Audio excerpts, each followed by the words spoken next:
Hey, what's up, everybody? Welcome into Tom Curran's Patriots Talk podcast. Phil Perry alongside.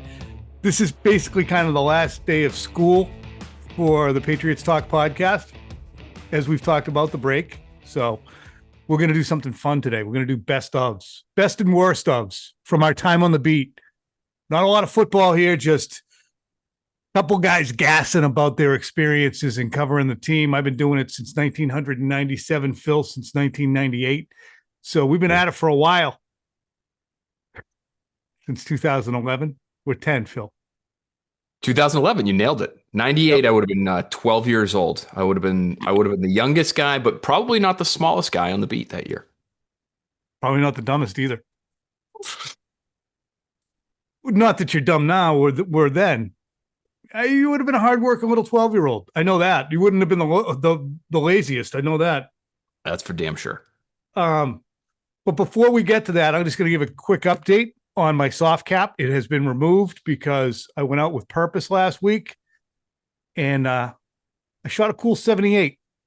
Ooh. So once the 78 goes in, that gets factored in. So I went from 10.8 to 10.2 in one day with that 78.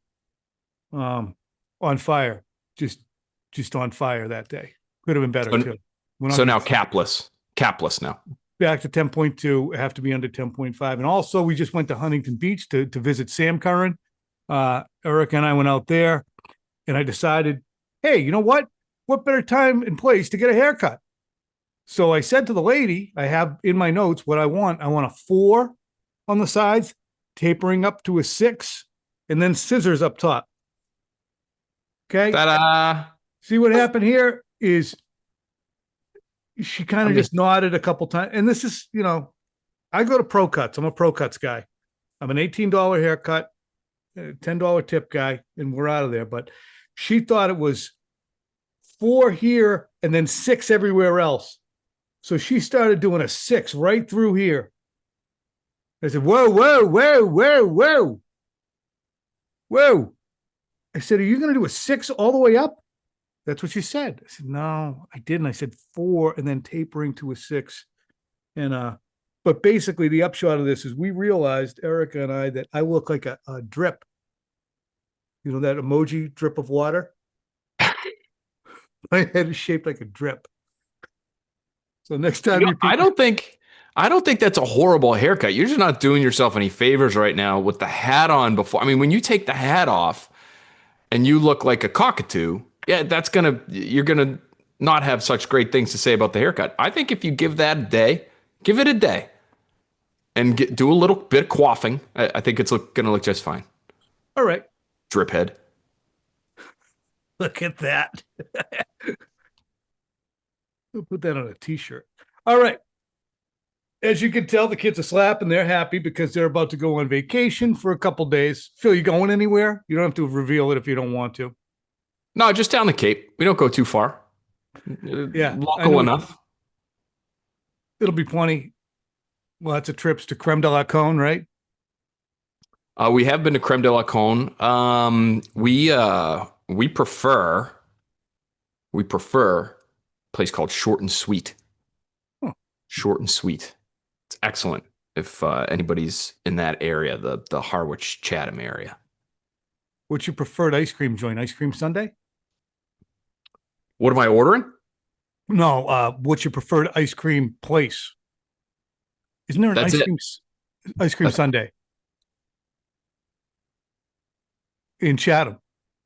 If I want an ice cream sundae, is that what you're asking me? Where do you go? Yeah, I just said I like Short and Sweet. That's the name of the place. Oh, that's an ice cream place. That's an ice cream place. That's the name of the spot. Because you got me so confused. I told you the spot that I go to, and then you said, "What's your favorite joint?" I said, "Well, Creme de la Cône has." What did they put in that hair that has caused the short-term memory loss? How are we so off the rails in 3 minutes into this podcast? School's out, John. Skull crusher. Okay, let's get after it. Now we're getting down to the real nitty gritty.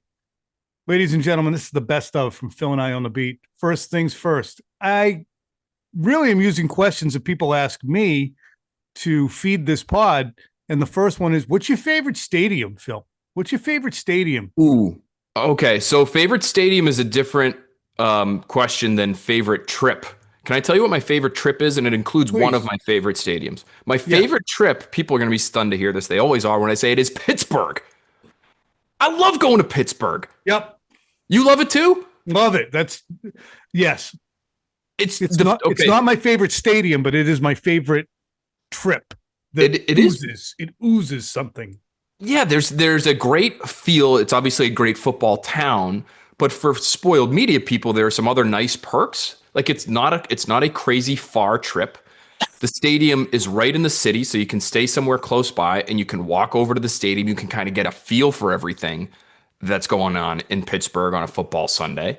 I like the city itself. Good food there. The press box, Tom, is excellent.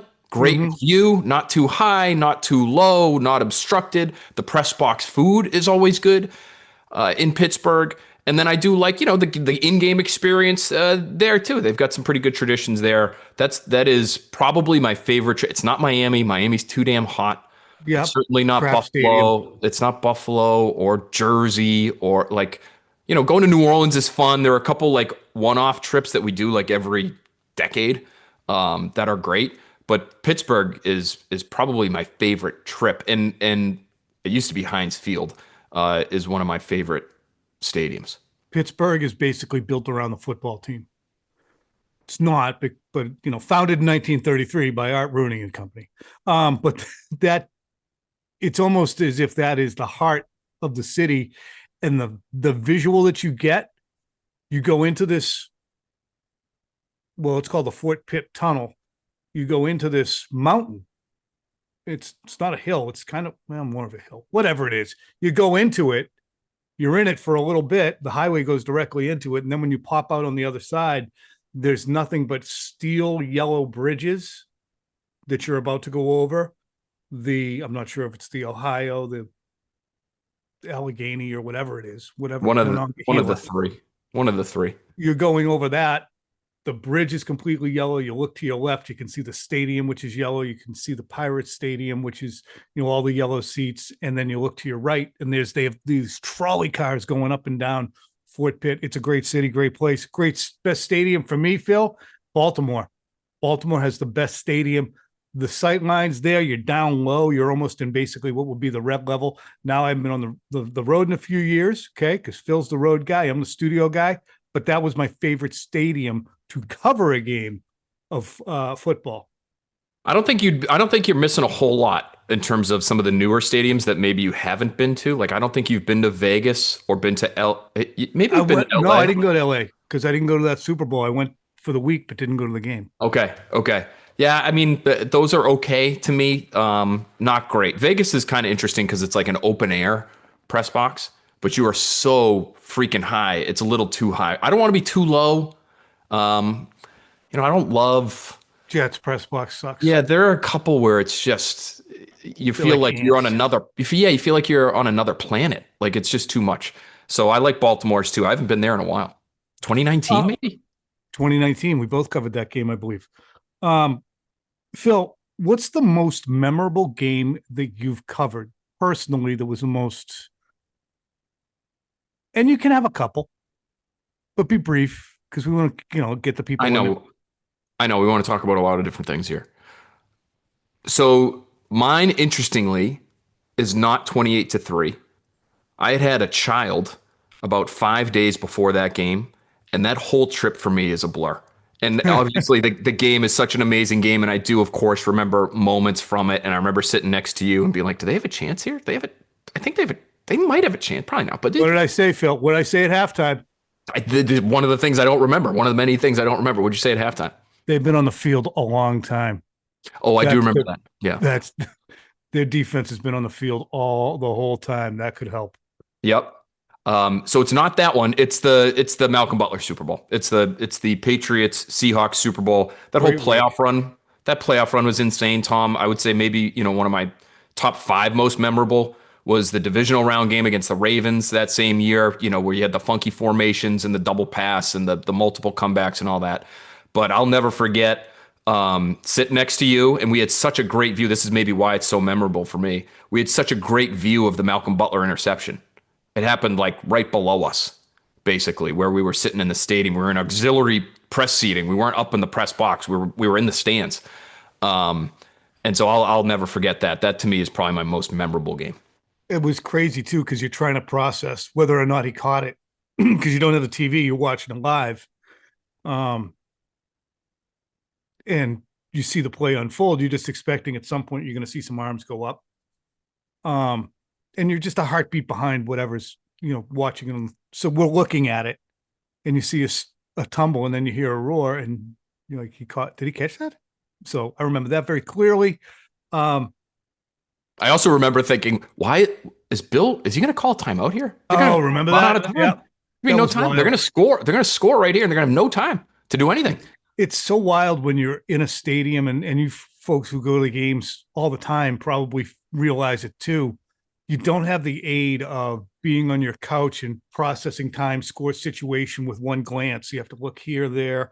Then you have to find the down markers sometimes and figure out, okay, they're on the 42. It's all there on the scoreboard, but you're also taking in the real the field view as well as you dart your head around. So you are a heartbeat behind as opposed to the way you are at home watching it. So I remember the same thing happened, and this is a cool thing. It's my favorite event I've ever covered, perhaps the 99 Ryder Cup. Michael Hawley and I were sitting in the stands over the 17th green when Justin Leonard made that putt, and we weren't sure what it meant. We knew it was a big deal, but we didn't realize that meant that the United States couldn't lose. And so we're like, hey, all right. Nonpartisan. My favorite game to cover, the tuck rule. Tuck rule. Snowball, more accurately put. Snowball was great. My first game was I think it was the Patriots Bears in 1997. Well, that might have been the fourth game of the year. No, the first game of the year, I had tremendous poison ivy living in Bellingham. I had taken down a tree in my backyard, and when I was carting away all the trunk, there was a bunch of like poison oak on it. So I had poison oak from my nipples down to my navel and beyond. And I had to cover that game on heavy calamine lotion in 1997 Indianapolis Colts, and Jeremy Schaap asking Pete Carroll. He tried to ask this question like 4 times. So we're at the RCA Dome or whatever it was. And Sean Jefferson had a touchdown reception, and Jeremy Schaap kept saying, "Is Sean Jefferson?" And he would answer another question. "Is Sean Jefferson faster?" We just get an extra word. "Is Sean Jefferson faster on game day than at any other time?" I don't know. I mean, I guess. I don't know. I mean, it could be. He's fast. He's fast all the time. I'm Jeremy Schaap. ESPN. So, yeah, Snowball would do it for me, but there's so many. I think there's so many. Isn't it ridiculous how many there are? Oh, I mean, for your career, no question, but even for me, for covering the team since 2011, like the number of insane games that we've been able to cover. Panthers Super Bowl was amazing. That was really amazing. Obviously, the Rams Super Bowl was amazing. There's random ones too, like for me. Oh, shit. I know. The Bears game. I'm sorry I'm doing this to you. No, this is good. Bears game in 2002. It was a friggin' shootout, and they were playing at the University of Illinois. Shout out Belleville Flash, Kevin Miller. But like the Saints, like 2013. Oh, my God. The comeback against the Saints and the touchdown throw to Kenbrell Tompkins at the end. Like, happened the same night as Ortiz. It was game 2 of the ALCS 2013. Ortiz hits a grand slam. You got the famous picture of Torrey Hunter going over the wall, and I forget what was the police officer's name? I can't remember. You're gonna ask me his name. I don't know. Yeah, the bullpen guy. Well, I figured you might know him or something. You're that kind of guy. That kind of guy. And then they beat Cleveland in similar fashion. They should not have beaten Cleveland that year. They should have lost to the Browns. And Brady did something similar in that season. 2009 was a disaster. 2008, I was working for NBC, so I wasn't at the stadium as much. 2007 was the game against at the Cowboys was incredible. Just to track me because you thought they might beat them. John, did you put a chat in here? Steve Horgan. He's got the name of the bullpen police officer for us. The Boston cop, Steve Horgan. That's his name. That's not a grind. That's not a grind skull crusher on the last day of school. You knew it was. He had it there. Yeah, 2006. That was a heartbreaking year and a shit year too. When it really came down to it, 05. Memorable game though. ALCS, that AFC Championship game. It was for different reasons. 2004, beating the Steelers was a electric. And you know what? I want to go back to 2003, that cold ass game when Bethel Johnson had the touchdown early. Anyway, we spent too much time on that. What's the most tired that you've been? Well, so it was that Super Bowl week that we just talked about. Ryan Perry was born. It probably wasn't 5 days before, because I remember landing in Houston. I think it was the Wednesday night of Super Bowl week. And so I don't know if he was born on a Sunday. I could go back and look. He was January 25th. But he was born. I was home for 3 or 4 days and then met everybody from our group out in Houston. And, the Super Bowls are fun. They, especially, and obviously when the Patriots are in them, they're a lot of work. So it's like a lot of writing. And I was up, you got a newborn. You don't know what you're doing. You're up, you're sleeping on, pull out couches in hospital rooms and whatever. But I remember just being like deliriously tired the entire time I was in Houston. And I remember guys like, well, whether it was you or Tommy Giles or Adam Hart, just kind of checking on me in my room.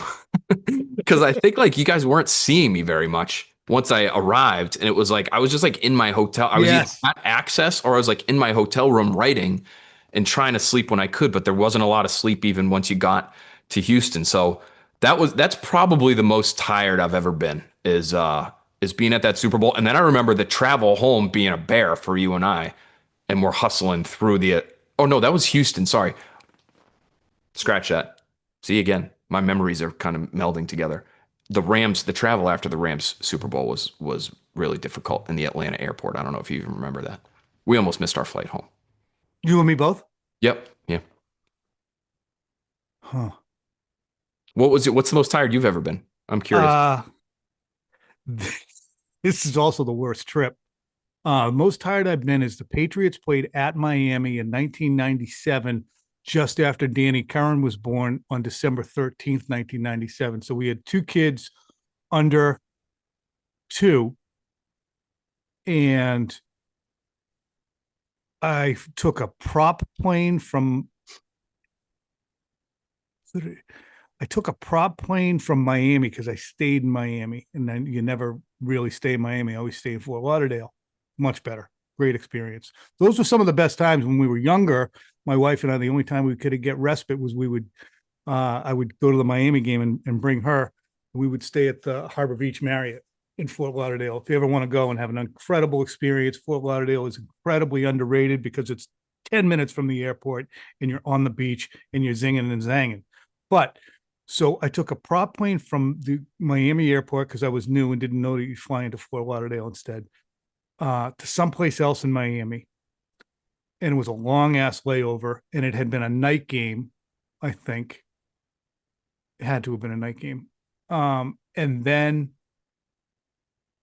we climbed on a plane. I don't know if there was a connection, but the upshot is there was a snowstorm, and you can look it up, in 1997 on that Monday. And we had to circle the airport for literally an hour, just circling the airport until we could land. And then when we landed, because everybody was busy, so I don't know, and this might be some pilot out there, that's impossible. That's what I remember. But when we hit the ground, we sat on the plane for 2 hours. 2 hours. So my commute was basically from 7 a.m. until 11 p.m. and newborn, just the anxiety of, all that was going on in my life. And I was at the Metro West Daily News. So I basically would write we didn't have internet. So I would write like 5 stories. Every time I went on the road, I'd write a front page story, a Shaughnessy type front page column. I'd write this is how I used to think of it, Borges type analysis column. I would write 2 sides. So I would channel Nick Cafardo. And I don't think I used to write the game story. We might have used the AP game story. So all that shit, 4 stories. But anyway, so that was the most tired I had been. And just thinking of Erica and being on, with 2 kids and I don't know if I had a cell phone in 1997. I don't know. No way. I don't know. Cell phones were not, I don't think that normal to have at that point, were they? No, we had a big car phone in the early 90s, right after we got married in 94, one of those big zipper ones. You pull it out. Hello. That's fancy. Car phone's fancy. It was, well, we had moved to Vermont. High class. So I could work for the Eagle Times. You should get a phone in case you go off the road up there. It's not going to be in a reception, but sure. Was that Pootie Walsh? Would you just give us a little Pootie there? Yeah, a little Pootie update. Most memorable press conference that you've been in? The most memorable, I wonder if you'll say the same, is Mona Lisa Vito. Yeah. I don't think anything will ever be more memorable than that one. The Brady one earlier in the week was pretty memorable too. It was. That's true. I was not at the so I wasn't full-time on the beat until 2014. So I was not at any of the Aaron Hernandez press conferences. I was on the desk for those. We've had some unbelievable press conferences when you mention that, because Belichick, that was probably his best. I hesitate to call it a performance because I don't think he was performing. I think it was heartfelt. And it just shows you how, aside from everything around it, don't misread me minimizing anything, shows you how brilliant a person he really is and can be, because he captured so well. And I'm sure that he was, in some ways covering himself, but he really captured the feeling of what I imagine the organization was, but also what fans and the media were feeling. And he just expressed it so deftly, the compassion for the victims, the sadness for Hernandez, the shame, I think, that the Patriots felt. Was really an amazing press conference by Belichick. There are some, there's some other ones too that I'll, never forget. Like, Robert Kraft before the 2015 season? So it was right after that Seahawks Super Bowl. Too. Yeah. Expressing his anger toward, Goodell and the league and how everything was being handled with Deflategate. So those Deflategate press conferences are obviously very, very memorable. I got some random ones too. I remember going to the stadium on a Saturday and being like, God, this is kind of rough. But Rob Gronkowski was going to be available, and he had been skipping the off-season workouts. And he was available because he was like hosting a motocross event at Gillette. And I can remember being in there. I think it was like me and Chelsea McDonald, who was with Channel 7 at the time, asking Gronkowski questions about, was he going to work out? Was he? I mean, he was. I think it was OTA. He wearing a helmet? No, he wasn't wearing a helmet, but he was answering the questions in a pretty ridiculous fashion. Where it was something like, "Nah, I'm just gonna vroom vroom out there today." We're like, "What?" Like, the weight room's like 10 feet behind where you're standing right now, Gronk. You could probably you just pop your head and nah, I don't think I'm here to talk about the vroom vrooms. I want to go fast out there, you know what I'm saying? And it was like, it was funny. It was kind of funny, but at the time, it was like such a slap in the face to Bill, because he was trying to make a point. Like, I'm willing to come to the stadium. I'm actually like in the area. I'm just not showing up for this other stuff because I don't feel like I'm being treated properly. Yeah, that's so great. It might have been soon after they signed Dwayne Allen. Remember they signed Dwayne Allen? Yeah. Dwayne Allen was right. making he was making like almost the same. I think it was almost the same, or it was very in the similar range. And I think that might have tweaked Gronk the wrong way. Dwayne Allen was a great interview too. Yeah, nice guy. Nice guy. Oh yeah, He was good. I remember talking to him at the Super Bowl for a long time once. He was great. Speaking of which, I'm going to veer. I remember talking to Steve Belichick at one of the Super Bowls, and we had such a great conversation. It was about coaching and what he envisioned is his career. And I remember him saying at the time, what it does to your family is so difficult to deal with. And I've watched it my whole life. And I don't know if I want to do that.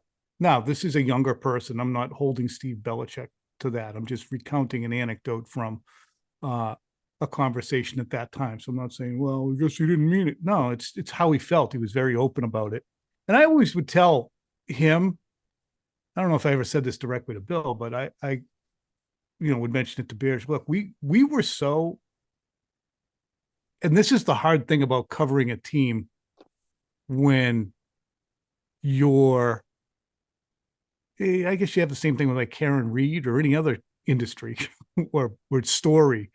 When you cover a team and that team's good fortune meshes with your ability to, in the media, be in a focal point or be more visible, it's immeasurably rewarding for your career. If I was covering the Arizona Cardinals or the Cleveland Browns from 1997 to 2002, there's no friggin' way I'd still be doing this at 57. But I was fortunate enough to be covering this team in my hometown when it went on the run that it did, and was in there at the ground, on the ground floor, and doing good work that I would give myself credit for, and getting stories that the other, Globe, Herald, Providence Journal wasn't getting. But you're always intertwined. And I just remember saying to Steve, look, we're so fortunate as media people to cover a team that has had this much success. Peter King recommended me to NBC Sports in 2006. And the only reason he recommended me was because he knew what I was writing, because he was reading my stuff, because the Patriots were good. So, a national broadcast would come in, they get the clips from Stacey James in media relations, and it's Tom Curran, Phil Perry, or, they read those clips. And if it's a well-written story or it's insightful, they're like, that guy's pretty good. So that's how it's interesting. You're intertwined. But memorable press conferences, I veered. Randy Moss, 2010. I remember asking him as he went on his tirade, this might be my last year here with Patriots. I said, Randy, do you understand how this looks right now? It's just won the opener and kind of going off about your contract. That was very memorable press conference. There were little blips with Bill, with other people. Remember Kenny Powers, the late Kenny Powers, who worked at the Worcester Telegram, was getting on Bill about something like 2004 or 2005. And, we didn't have NBC Sports Boston, so you weren't going to watch the whole thing. You might hear a clip of it on WEEI. But Kenny, be as belligerent as you want to be. I'm just telling you. Be as belligerent as you want to be. The introductory press conference for Bill with Robert Kraft was pretty memorable. The Bledsoe contract unveiling press conference in 2001 was interesting. We all had to go into Boston. David Dunn was there. Bledsoe was there. Kraft. And I had just a couple months earlier wrote that the Patriots and Pete Carroll and Robert Kraft had cold feet about giving Bledsoe, or more that ownership had cold feet about giving Bledsoe a long-term contract. And I wrote that in 2000. And then a couple months later, they gave him the contract, which interestingly had trapdoors all over the place in it. And after I had written that, I remember Jonathan Kraft going on WBCN in the pregame. He's like, Metro West Daily News, man. I'm going to read the Globe and the Herald. I'm not really going to Metro West Daily News for my information. Yeah, I just remember getting annihilated during that week. But I had it on good authority, two sources, that Robert Kraft was, do we really want to do this? With Bledsoe. So those are really memorable press conferences. And of course, Mona Lisa Vito. And we'll get to now something more illuminating regarding specifics. What's your most memorable press conference? How did I write this? Can I just say, you know, can I just say, you know, what's funny about that comment from Jonathan Kraft is that, you know, that was such a star-studded Metro West Daily News at the time. Not only does he, you know, not only I'm sure did he read it at the time, but now he's reading everybody who worked there at the time. You know, like so Me and Reese. yeah, it wasn't Breer there at the same time. Yeah, me, Mossy was Reese, there at the same time, and Tomasi was there. Breer was an intern. He was at Ohio State, okay, but Tomasi was there. Yeah, we had a great time. My boss, good Mark crew. Murphy, the great Mark Murphy, and the great Russ Lodi, our overall editor. Mm. Nobody ever learned anything in an office park, Tom. Go down there and find out. Go to the Foxy Lady and find out what happened with Mo Vaughn, because I covered everything back then. I never Okay. knew that. Okay. Did you go I over did. the Foxy Lady? Yeah, I went down to the Foxy Lady to find out what happened. The ladies had been told, no, not talk about Mo Vaughn. Mm. So, I forgot about that story. I'm gonna have to yeah, I was reread bird what dogging that. happened there. What's your most contentious press conference or locker room exchange? Oh, well, most contentious locker room exchange was with Brandon Browner. We might have talked about that on the podcast before. I know. But just disaster. briefly, and Brandon Browner obviously has had his issues in recent years, both during his playing career and after. But what happened was kind of wild, and it maybe tells you a little bit about just how he was feeling and his ability to deal with his emotions at the time. But I wrote kind of a nothing story about this was before. I want to say it was before a divisional round game or maybe even an AFC championship game against the Colts. So would that have been 2014? It would have been 2014. Yeah, it was 2014. Yeah, 2014, right before the Colts AFC championship game. And I wrote something about Colby Fleener. Like, you know, like who cares? Thinking about it now, I was like, you know, Colby Fleener could kind of be the X factor here, and how are they going to decide to cover him? And I don't know if the Patriots had trouble defending tight ends or something that year, if he was just having a good year or what. But long and short of it is, Brandon Browner was very complimentary of Colby Fleener, and he called him dope. Man, Colby Fleener's dope, man. You know, like just he can do this well, he does that well, great connection. Apparently, the next day, Bill flashes that story up in front of the team about who knows what or why or what the point was, but he was kind of either poking fun at or admonishing Brandon Browner in some way for using the word dope in his description of Colby Fleener. I don't know if Bill didn't get it. Like, did he think he was calling Colby Fleener dumb and like they didn't want to, you know, like I don't know.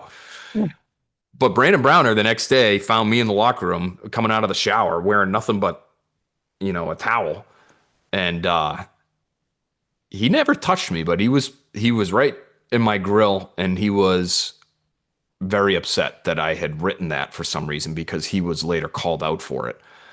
And Mike Giravati, our buddy, the Patriots PR at the time, had to come in and kind of like calm down the situation. And I tried to explain to him, hey, I just wrote what you said. You were very nice about the guy. Like, I don't understand how you're now getting in trouble for this.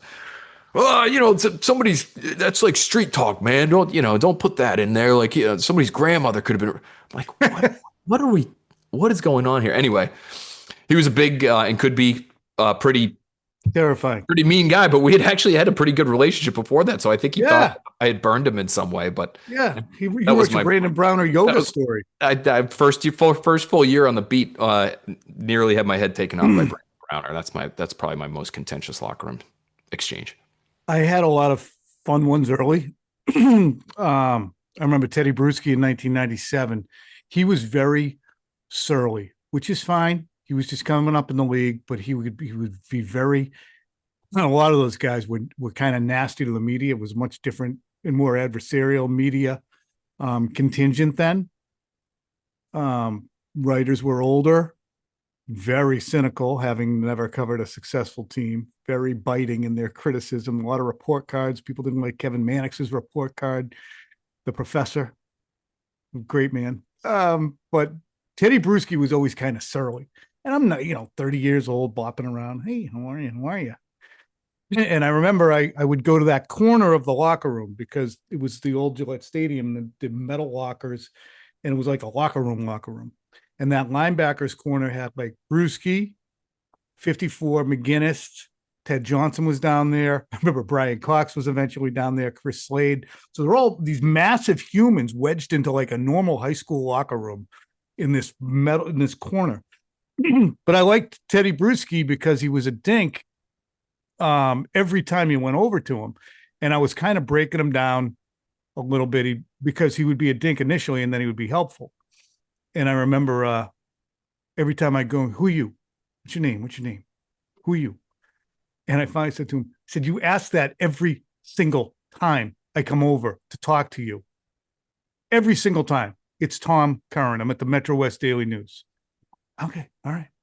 And it's funny because a few months later, when young Dan Curran was born in 1997, Tomasi was covering that game that day. And he goes in, who are you? It was John Tomasi, Metro West Daily News. Where's the other guy? Where's Tom? This kid had a baby. His wife had a baby. Oh, that's good. Tell him congratulations. Because Teddy 2 times always said things twice. In 2002, after the Patriots released Lawyer Malloy, I ill-advisedly went into the Buffalo locker room after the Patriots had lost 31-0 or 2003. And Lawyer was having a big day of victory lapping, and he was feeling good, feeling happy, which he should have, having been released by the Patriots, part of a 31-0 win. And I was meandering in there because I had finished in the Patriots locker room. So, I should go talk to Malloy. It's kind of the story of the day. And I get in there and he was not happy to see me. And I was not shrinking, though I wasn't psyched about being yelled at. But he eventually capped it with, he wasn't happy because in a story that I wrote the Patriots believe that Malloy's play is slipping. And I gave a particular play on which Malloy was beaten downfield by Richard Seymour during a preseason game to make a tackle. And Malloy just looks at me. I was at the Providence Journal at the time. He goes, that's why you don't work in Boston. Wow. It's like, all right. I again, my stupidity. I think, what are you going to do? I think I might have given him what are you going to do? Idiot. Dummy. Anyway, 2 years later, Monty Beisel and I had a dust up in the locker room, still discussed. Can't find the audio anywhere. WEEI might have it. Monty Beisel and I had a good locker room dust up. He was Patriots linebacker. He was not happy with something I wrote. He went bananas on me and then started yelling at Stacey James for allowing me to be in his general area. I said, you can't allow that. I'm a PR man myself. I know. Can't allow that. And the audio was, did you remember this? Did you ever? I do. Oh yeah, definitely. It's bad for everybody involved. But But why was he saying that? Because he had studied communications in college at something. Kansas. And Vrabel will still to this day go, do you want me to Monty Beisel you? So I could go on and on. I'm not going to go on and on. That's enough. But I got a million of them. EEI's got to have that audio somewhere. I know. What was your favorite? Who was your favorite locker room interview? I'm going to go first because I go on too long, so I'm going to keep it quick. My first favorite locker room interview was Jimmy Hitchcock, cornerback, late 90s. He would tell me everything at all times about the Pete Carroll Patriots. He was awesome. Next favorite was Brady. I got along with great from the outset, but I even got along better with Ty Law. So we were very close, had great relationship. But my favorite duo in the locker room was Dan Klecko and Christian Fourier. Because by that time, you're covering the team every day. Sometimes you don't need the players for the story you're doing. You're doing an analysis piece that is going to look at things. You might need a quote or two. You got 45 minutes in there. So sometimes you're just kind of being mayoral. And I would stand there with Dan Klecko and Christian Fourier and have yucks for a while. So that was a great pair. So that was my favorite. But the generally most enjoyable guys in the locker room were guys like Chris Long. Brady was never in the locker room enough, but he was just such a great person to talk to because he was always, especially in the locker room, conspiratorially revealing about what he was thinking. He would like include you. You know, we're going to beat that. Or like, you know, things like that. He was great. But yeah, very lucky, very fortunate. Well, I Very think he lucky. would share. I think he would share things like that with you. You know, he would. He Yeah, wouldn't. And I talked to Brady. I was very lucky to was able to talk to him a number of times, and he was very insightful about different, you know, football types of topics. I remember having a long conversation with him about Aaron Rodgers and just why he loved Aaron Rodgers' game so much. And boy, he was glowing about Aaron Rodgers. He called him maybe the most efficient quarterback of all time. Like he just wouldn't stop. And we had a good long conversation about, you know, what he values when he watches other quarterbacks. Or I went up to him with sort of a story idea. It was soon after I think Gronk had just been torpedoed by Earl Thomas Oh, right. and had his back broken. And it was one of many times where Gronk was kind of like put in a vulnerable position a little bit upon the catch. And I wanted to ask Brady about, you know, just like the risk reward factor, knowing he's one of the most important guys, you know, in your football life. And yet you kind of have to throw him. These are like the most valuable routes he runs a lot of games are these like right down the middle, but he might have to be a little bit outstretched. Anyway, he was great on that. And actually what I found very interesting was that he's such a maniac. Like he wasn't really, and he would at times protect him and do what he could to protect him. But it was not at the top of the list of things to do. I mean, hey, we got to throw it and it's football. Like, you know, like he doesn't want anybody to get hurt, especially Gronk, but you kind of got a little window into just how competitive he is. And when it's the right throw to make, it's the right throw to make. And, you know, things are going to happen after that, but you just got to hope it doesn't end up too disastrous. So he was always great. And, you know, as a guy who came into the room, geez, you know, I probably didn't even talk when I was kind of on the beat, kind of not for those first couple of years. I don't think I ever talked to him one-on-one in the locker room. So I was very, you know, new late in his career, but he always had time for, you know, all of us of this generation, you know, like whether it's me or Mark Daniels or Doug Kyde or, you know, Nora Princiotti at, you know, when she was on the beat, like he was always very generous with his time. Best locker room interview very quickly. You mentioned Chris Long. Chris Long and Rob Ninkovich together were really funny. They sat together right next to each other and were kind of like the old men in the locker room and just were like constantly ribbing either reporters or their teammates or so those guys were great. Malcolm Butler, believe it or not, his whole rookie year, he was one of the few guys who was ever even in the locker room when media was in there because Yes. nobody cared to talk to him because he was this Oh, undrafted, he never played. But I was like, well, what am I doing here? It's my first year on the beat, like full time. Like I got to do something while I'm down here. So there'd be literally no one else in the locker room but Malcolm, and I'd go up and talk to Malcolm for 20 minutes. And he was always in such a great mood. He'd tell me all about West Alabama and eating McDonald's every day for lunch, and you know, just so happy that they could have protein shakes after they worked out because at West Alabama, you might have to go to the gas station across the street to just get like, you know, a thing of milk that had 10 grams of protein in it. So, Julian Edelman was always great. You know, guys like Slater and you were close with Solder. Solder was always awesome. You know, Solder started his rookie year was my rookie year on the beat. So, you know, we were not all that far apart. In age and just a super nice guy and always very thoughtful and would try to tell you about this part of the game that was really difficult to understand for the layperson about offensive line play, defensive line play. But like, you know, the obvious ones, Slater, McCourty, Andrews, those are guys that I, you know, really got Yeah, to know over the better yeah, part of a decade. And so they could be really obviously helpful and great guys themselves. yeah. Who was your least favorite person to interact with in the locker room? Aside from Brandon Browner and the towel, um, least favorite to interact with. Well, Brian Stork's got to be up there. which I think would make him happy to hear. Yeah, no doubt. You know what I It mean? might be a Patriots Talk podcast listener. He could be, but it like you knew what he was doing as he was doing it. But he just really didn't want to tell anybody anything ever. I remember him like shoving used socks in my face at one point and like not actually touching my face, but he'd be like, "Here, smell these." It's like I'd be asking him like football questions and he'd just interrupt and just do something like that in the middle of not telling you anything. So I don't even know why I tried half the Yeah, time. what are we doing? Yeah. You actually had a good relationship with him, you weirdo. You were like the only one in the whole media corps that I think ever had a good conversation with him while he was on the team. Yeah.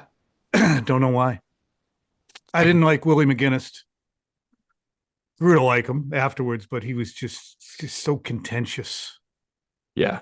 So contentious at his locker all the time. It's just like, okay, what's the yield here?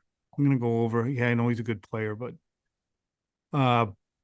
Bruce Armstrong and Ben Coates. Ben Coates was beyond useless to talk to. Mm. Yeah, I think again, I'm young, had just started. Everybody talked to Borges, so he was kind of their guy. He didn't know him like Mannix. So it was Borges and Mannix, really. At that time, Will McDonough was not in the locker room on a regular basis. But Borges and Mannix and Cafardo and Ron Hobson would be. But Mannix made it hard for all of us. Just soured everybody on you. Oh, yeah, he soured everybody. And he did it with glee. Who else stunk? Kevin Fox stunk for the early part of his career. Stunk. He was a pain in the ass. He'd be talking to somebody else and he'd be chirping. And just like, yeah, I can hear. Marcus Cannon was no fun. Broke him down. We eventually became pals, but Yeah, he's actually like one of the nicest guys, but he was tough. Because again, he was like he just didn't want to say anything. He didn't want to get in trouble. Didn't want to piss anybody off. And he had that offensive lineman thing. The offensive line, I think a lot of times they just don't want to. They don't want to say much because they want to be seen, not heard. But he was really. I remember Kevin Walsh, our old colleague Kevin Walsh. This was soon after Brady, I think, ripped his thumb open on Rex Burkhead's helmet, or however that happened when he tore his thumb up. And I think he was at practice the next day. I don't think he did anything really, but he was out of practice, gloves on and stuff, and we were all out there. We saw it for 10 seconds, then we had to go back in. But we go into the locker room later, and Walshy goes right up to poor Marcus Cannon, about 40 people around him. He hated it. Walshy goes, "So how'd Tom look out there today?" And he goes, "Who? Tom Brady." "Oh, I don't know. I didn't see him." "You didn't see Tom Brady? He's the quarterback. You're in the huddle with him, weren't you?" Next question. I mean, I just want to know. We're just looking to see how Tom was feeling today. And then he just looked at him. And that was it. It's like, okay, thanks, Marcus. See you later, buddy. Good old Walshy. Walshy wasn't afraid. It was good. First over the ramparts. Here he goes. First over the battlements. Get him, Walshy. Oh boy. Well, we could do this again, and we may have to do it again with the best ofs. But with that, we officially are on vacation. Skull Crusher, thanks for everything. Title, you guys are going to be looking for it later. We're going to call this this Dancing in the Dark, Walking Through the Park, and Reminiscing with Tom and Phil. And if that's too long, we'll do Walk Down Memory Lane with Tom and Phil's Best and Worst of On the Beat. Something like that. I like that. Right, nice job by you. Nice job by you. We golfing today or what? What do we got? How are you starting your summer? I don't know if you've been noticing, for those of you who are watching, I keep glancing outside and it's raining. It's not going to rain all day. But once it stops, I'll head over there. I got BST tonight. Wouldn't you rather play in a little bit of rain than what it's been the last couple of weeks? I mean, it is. I love the heat. I love the heat. I can really turn on the ball when I get loose like that. I get supple. Got my third basketball game of the season too at 5:30. We're 2-0 in the over 40 league at the Raynham Athletic Club. Big day for you. Have a banana, okay? Drink some electrolytes maybe beforehand. Wait till they see the drip coming down the field, down the court. Look at that guy's drip. What, do you like his outfit? No, his head. It's shaped like a droplet of water. Look at you. All right. Enjoy your summer, folks. We'll probably talk to you around July 15th, week before camp. Phil and I are going to be both back from vacation. We'll talk to you that week. Later on.